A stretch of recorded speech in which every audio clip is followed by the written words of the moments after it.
Hello everybody and welcome back to Quick Tips. This week I wanted to talk a little bit about selections here in Photoshop.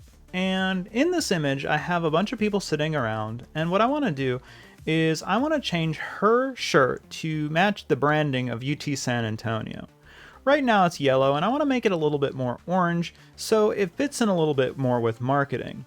So to do that, back in the day, I might select it out in a multitude of different ways, but what I want to talk about today is the object selection tool in Photoshop. And here, if we look, I have the magic wand tool. It might be the object selection tool automatically set for you. If you click and hold, it should look like this, object selection tool. And this is an incredibly easy way to select objects in your piece. Now you can see if I hover over different things that it shows different objects that can be selected. And again, I want to select her shirt. So I'm going to click that. And we got a little bit of her face. That's okay.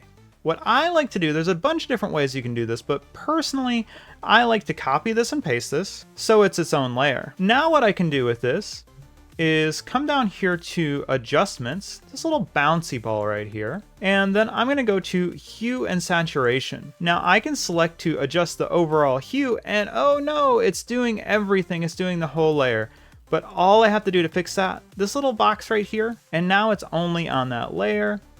I can start to saturate that a little bit more, adjust that till it feels a little bit closer to our orange for UT San Antonio, and then I just have a little bit of cleanup to do. As we can see, her face got colored a little bit. That's okay. I'm going to zoom in on that, and all I have to do with that is come back to that layer. I'm going to hit the mask option right here, switch to a black brush, and then remove that little extra bit of the layer there. And we can see quickly and easily we've gone and we've created this whole new layer with a whole new shirt color. Now, if I wanted to take this to somebody and say, oh, you can decide on which one you like, we could turn that on and off and show somebody what that layer would look like in different colors. So this is also a really great option if you needed to change colors of someone's shirts, clothing, or anything like that. Well, that's it for this week. Hope to see you again next week for another quick tip.